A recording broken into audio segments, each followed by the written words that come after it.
semuanya, kembali lagi dengan saya Fatmi Sriastani di sini.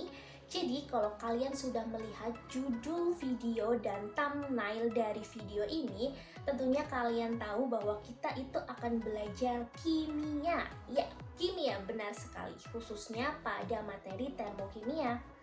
Tapi kenapa di sini saya memiliki mangkok dan wadah yang berisi sesuatu? Kira-kira isinya apa ya?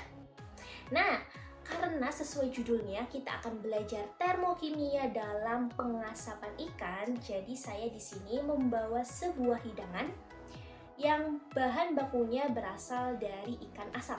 Nih, ini dia hidangannya. Hidangan ini biasa disebut dengan ikan mangut. Jadi ikan asap ini diolah dan disajikan bersama dengan santan pedas ya. Bisa dilihat hidangannya ini berwarna merah, ada cabai-cabainya ya di sini. Nah, sedangkan di wadah yang satunya di sini saya memiliki beberapa potongan dari bagian ikan ya. Nah, di sini ada ikan segar dan dua lainnya ikan yang sudah matang. Jadi, potongan bagian ini merupakan bagian dari ikan manyung. Jadi di Semarang itu ikan asapnya berasal dari ikan manyung, meskipun ada juga dari ikan-ikan yang lain, tapi ikan manyung yang paling banyak dipakai. Nah, di sini untuk ikan yang masih mentah ya, biasanya dipotong seperti ini untuk bagian dagingnya. Seperti ini. Oke, lalu yang dua lainnya ini merupakan ikan yang sudah selesai diasap. Nah, dari fisiknya kita bisa lihat perbedaan warnanya. Ikan segar ini berubah menjadi warna kuning kecoklatan ya. Dari warnanya saja sudah kelihatan enak dan sedap kalau bisa diolah menjadi makanan yang lain seperti ikan mangut ini. Pertanyaannya, kira-kira ikan segar ini sudah mengalami proses apa ya saat dia selesai diasapi sehingga diperoleh sebuah bahan baku makanan yang memiliki cita rasa dan aroma yang khas. Nah, kalian penasaran gak sih? Kita akan membahasnya lebih mendalam di video ini. Tentunya kita akan membahasnya dalam konsep kimia, khususnya pada pokok bahasan termokimia. Kalau kalian penasaran, ayo kita bersama-sama kunjungi sentra pengasapan ikan di Kelurahan Bandar Harjo, Semarang Utara. Ayo kita berangkat. Semuanya, hari ini saya sedang berada di sentra ikan asap Kelurahan Bandar Harjo, Semarang Utara. Nah, seperti yang kalian lihat di belakang saya ini terdapat beberapa rumah produksi ikan asap. Tahu nggak sih kalau kita itu bisa belajar termokimia dari proses pengasapan ikan? Kalian penasaran nggak sih reaksi-reaksi apa atau konsep-konsep termokimia apa yang bisa kita pelajari dari proses pengasapan ikan? Yuk, mari kita simak bersama. Langsung kita lihat di rumah produksi pengasapan ikan. Ini dia suasana di rumah produksi pengasapan ikan. Yuk kita coba masuk ke dalam untuk melihat proses pembuatannya sekaligus bertanya langsung pada pekerja yang ada di sini.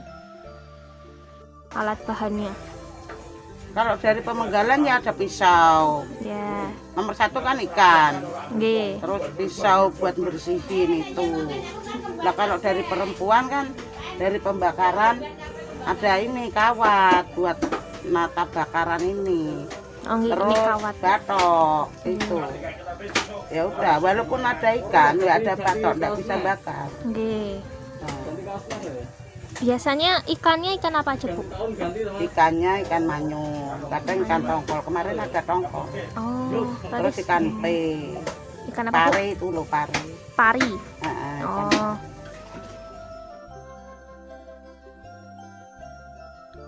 Proses pembuatannya dimulai dengan memisahkan kepala dari badan ikan manyung segar. Setelah itu, ikan dibersihkan bagian insang dan juga jeroannya. Ikan yang sudah bersih ini kemudian dipotong menjadi bagian kecil, lalu ditusuk dengan lidi supaya ikannya lebih kuat dan tidak ambyar saat dibakar nantinya. Nah, potongan tadi itu lalu ditata atau disusun di atas kawat dan siap untuk diasapi. Pengasapan ini dilakukan selama kurang lebih 15 menit sampai matang sempurna dan tidak gosong atau geseng. Kira-kira asap ini berasal dari mana ya? Asap terbentuk dari proses pembakaran. Jadi, sebelum memulai pengasapan, pekerja membuat bara dari sabu dan batok kelapa. Reaksi pembakaran itu sendiri merupakan suatu reaksi kimia yang cepat antara oksigen dan bahan bakarnya, disertai timbulnya cahaya dan juga menghasilkan kalor. Nah, teman-teman, asap ini juga merupakan hasil samping dari pembakaran yang tidak sempurna. Jumlah asap yang dihasilkan bergantung pada bahan bakar yang dipakai, yaitu batok kelapa ataupun tongkol jagung. Kalau menurut Ibu sendiri, perbedaannya batok sama yang tongkol jagung apa, Bu? Oh, perbedaan banyak tuh. Kalau dari batok, itu dari pembakaran matang semua dari dalam sampai dari luar. Kalau dari batok, dari itu karena apinya kan kurang membara. Kalau sini batok udah jadi bara kan menganga gitu Bang. Kayak gimana ya. Jadi kalau buat bakar itu masih cepat matang sampai ke dalam-dalamnya.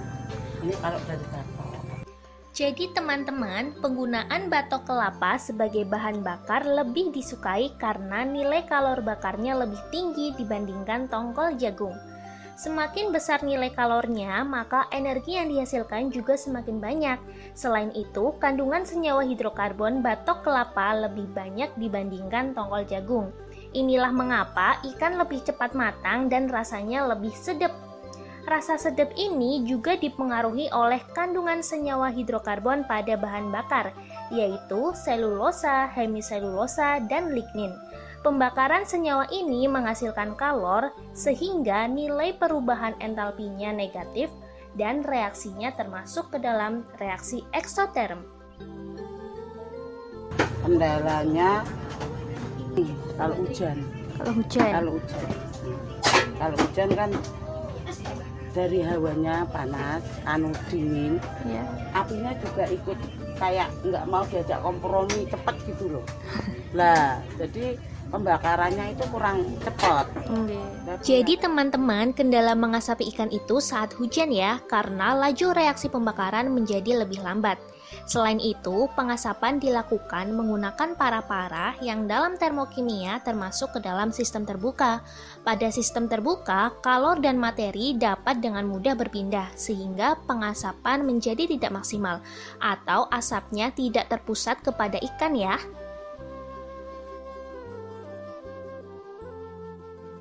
Ini langsung dibakar, itu kan kepala kan banyak air. Nah kalau ditata di sini, ini baranya langsung mati, karena airnya terus menetes. Makanya dikeringke dulu. Kalau dikeringke itu pembakaran agak cepat. Apalagi pas teriknya matahari itu cepat kering, nah itu cepat juga bakarnya. Jadi, kalau matahari terik, panas yang diserap ikan menjadi lebih banyak. Panas ini digunakan untuk mengubah air menjadi uap air. Karena reaksi ini menyerap kalor, maka reaksinya termasuk ke dalam reaksi endoterm. Hasil samping dari pembakaran adalah areng atau dalam kimia kita menyebutnya karbon teman-teman. Areng ini biasanya dijual kembali atau diolah menjadi briket yang memiliki nilai kalor lebih tinggi. Oke teman-teman, jadi itulah konsep-konsep termokimia yang ada pada proses pengasapan ikan. Asyik bukan? Belajar sambil jalan-jalan di sentra pengasapan ikan Bandar Harjo. Yuk ajak yang lain untuk belajar bersama dan jangan lupa pula dukung channel ini dengan cara like, komen, share, dan subscribe. Matur suwun, sampai jumpa semua.